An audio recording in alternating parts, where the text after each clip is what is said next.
At number 7, Hinawa's death from Mother 3. There's not really a lot I can say here that the video doesn't explain itself. Flint's wife's been found dead and he does not want to believe it. He literally attacks everyone that tries to comfort him, even while his young twin sons are watching. Flint's normally a very cool-headed character and someone that the village looks up to and respects, so seeing him like this only adds to the drama of the whole situation.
Americans and their souvenirs.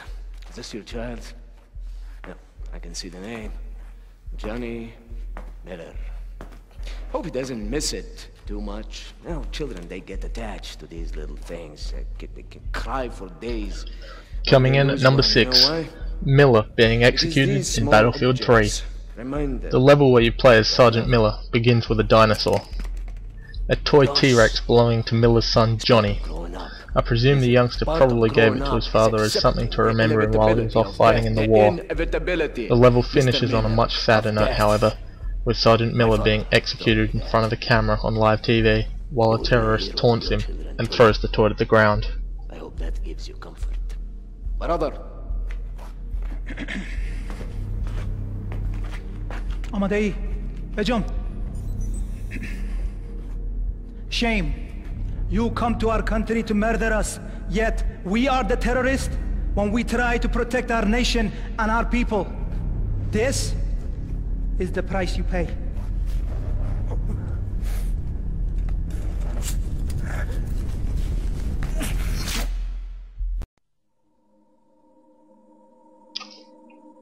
Number 5 might be a surprise to some people. Not really a surprise that it's on the list, but a surprise as to why it's only number 5. Eris being killed in Final Fantasy VII. Okay, anyone who's ever heard of Final Fantasy probably knows this scene quite well, so I'm not really going to go into a whole lot of detail with it. Eris, who's a main character in the plotline, and a girl that the main character, Cloud, is quite close to, is killed by Sephiroth's sword in the Samane. Yeah, not really a whole lot more I can say about it. Watch the video, self-explanatory.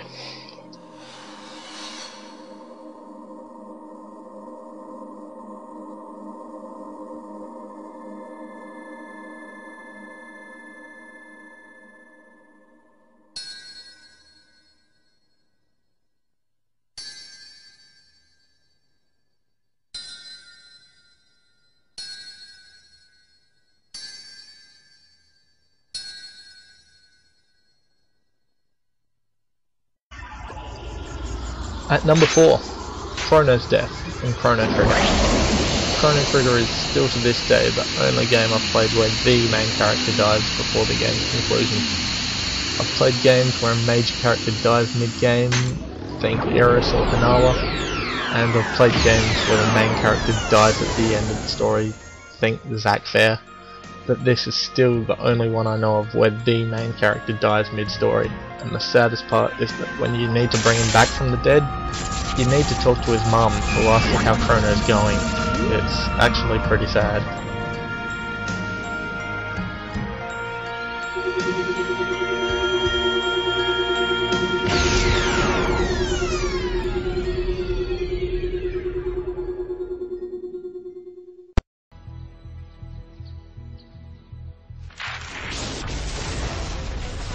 Number 3, Part 1 and 2. That's right, this is a two-parter from the one game. Infamous 2. Both the good and the bad endings. You basically need to decide between letting Cole sacrifice himself and every other conduit in the world, or killing his best friend, becoming the Beast, and destroying humanity. And as badass as the second option sounds, watching Zeke, Jedediah, Dunbar hopelessly try to stop Cole while Cole regretfully electrocutes his best friend is actually quite saddening. And the good ending is no happier, with the ending scene showing Zeke saying goodbye to Cole. But it was worth it. Because for the thousands that died, billions were gonna live. The plague, man, it was just gone. I could already hear people starting to party, just celebrating being alive. I thought my friend was going to go down as an unsung hero. But here in New Marais, they knew what he had done for them. Who'd have guessed that the demon of Empire City would become the patron saint of New Marais?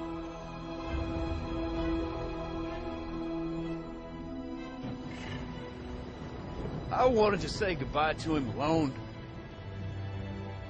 He had been my best friend, and now he was gone.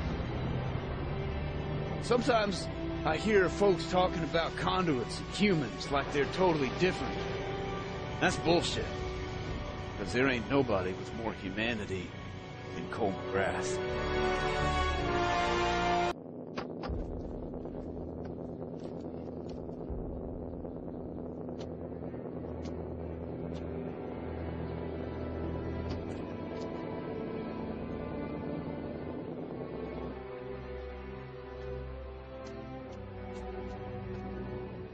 Half as long. Twice as bright. I gotta try. I know.